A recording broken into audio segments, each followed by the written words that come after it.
understanding business valuation. I'm going to cover the valuation analyst credentials, the 3 approaches to valuation, the most critical drivers of business value. I'm going to explain to you the difference between Main Street, middle market, and publicly traded companies when it comes to valuation, and how to create equity or create wealth in your business. There are essentially 4 valuation analyst organizations that issue credentials.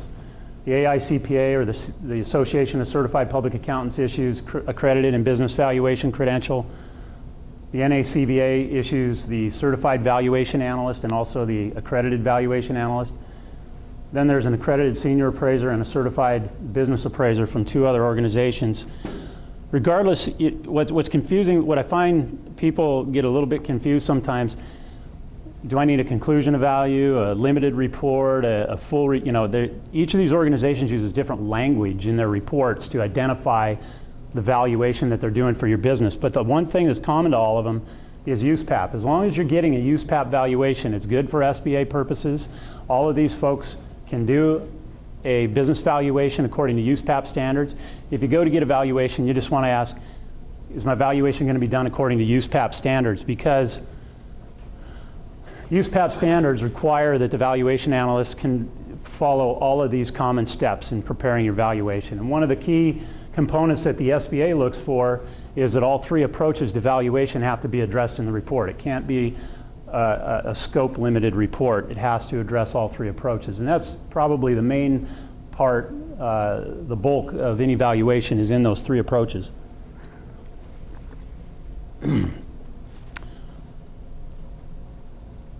3 valuation approaches are income approach, asset approach, and market approach.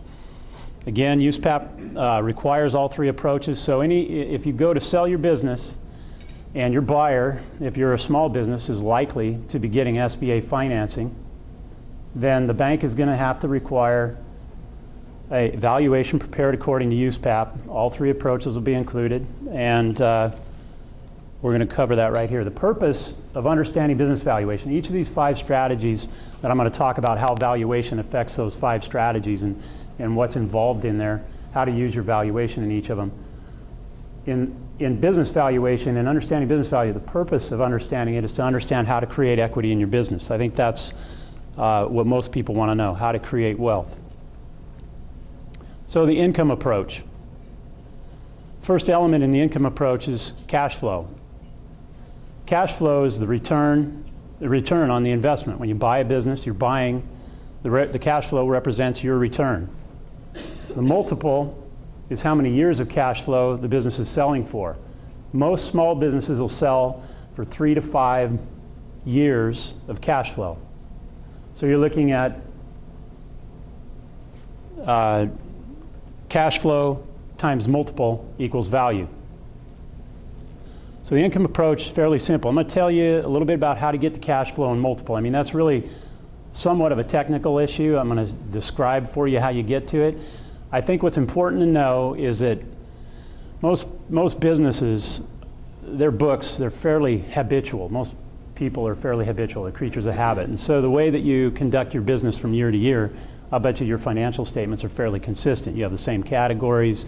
You have the same sort of spending habits. So once you've had a valuation conducted and you've determined the cash flow, more than likely that once you've determined what that formula is to get to your business cash flow, more than likely it's not going to change for a period of years, and you'll be able to quickly evaluate what that cash flow is. Everybody wants to know how to calculate the cash flow. I didn't used to put this up here because it starts to get kind of technical in it. These are the most common items that go into the formula of calculating cash flow. There are probably 50 other items that I look at in financial statements to analyze cash flow, but these are almost always present. And so if you use this formula on your financial statements to evaluate what your cash flow is for valuation, you'll be pretty close. Net income on your taxes. The next thing we got to do is normalize owner's compensation. So if you're in a business and the fair value of your wage is $50,000, but you pay yourself $100,000. So you can go out and you can hire somebody to replace, theoretically, replace what you do substantially for $50,000, but you're paying yourself $100,000. I'm going to reduce your wage in your books to $50,000 and increase your cash flow by $50,000 to normalize normalize that normalize the owner's compensation in your financial statement. Just about any one of the things in cash flow, in analyzing cash flow, just about any transaction with owners has to be normalized, because that's where the transactions are an arm's length. They don't represent, they represent someone on both sides making a deal that just really benefits themselves for whatever reason. Self-charged rents. It's also common if you own the real estate that you're in. You know, a good tax strategy is to pay as maximum rent as you can. And so sometimes people pay themselves even in excess of what the market really says you could re-rent that for in an arm's length transaction. So same concept. If you're paying yourself $10,000 a month and the fair value is $8,000, we might reduce it. It increase your cash flow by $24,000 a year. Add back for discretionary items. So everybody, different people, different habits. Some people, very few discretionary items.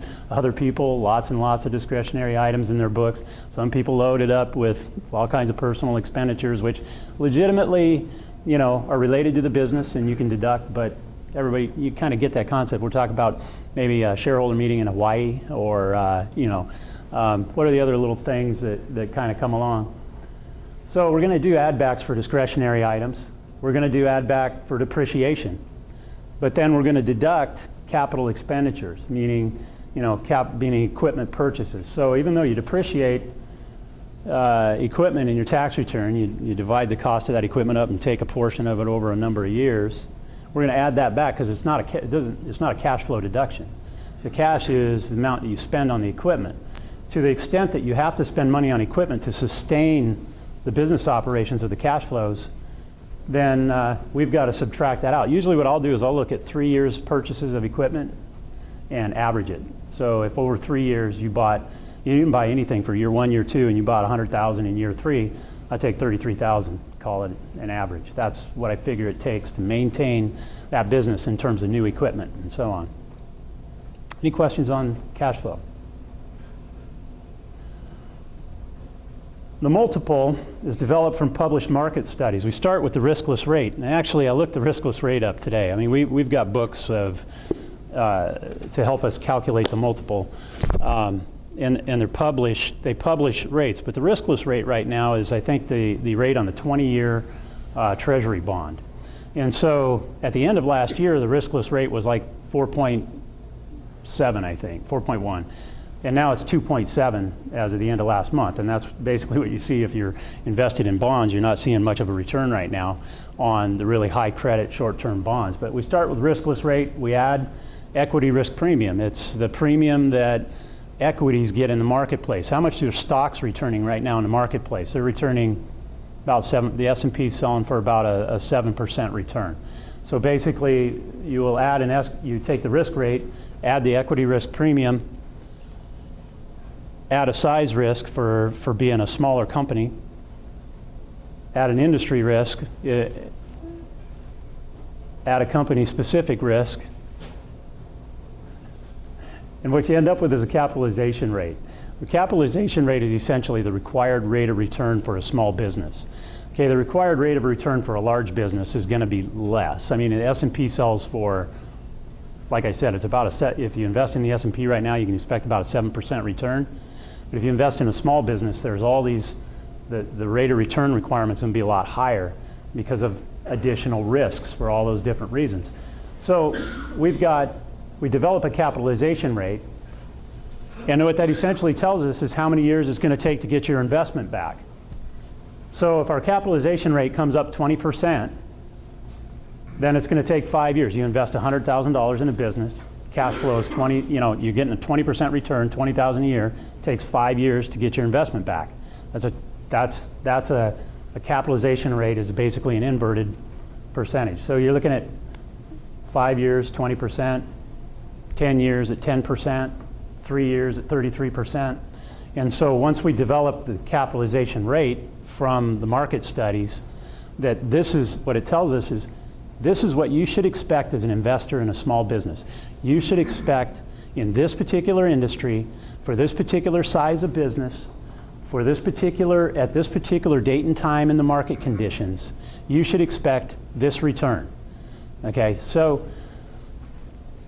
I'm going to use 20% a lot in this presentation because it's real easy, multiples of 5, and the math is real easy. Any questions on the multiple? One thing about multiples is they change frequently. Now this is a table of middle market enterprise multiples. A company under 100 million in 1997 was selling for about 9.5 times cash flow. A company, and then the same company in 1998, 8.9. External factors affecting the multiple, the risk-free rate changing, market equity risk premiums changing, all the risk premiums change, so it comes all the way down to 6.5, and then it starts going back up, and by 2005 it's back to 9.5. So the point of the slide is the multiple is constantly changing. Month to month, quarter to quarter, year to year, it varies. But most small businesses will sell for a 3 to 5 multiple, which is basically a 20 to 33% rate of return, somewhere in that range.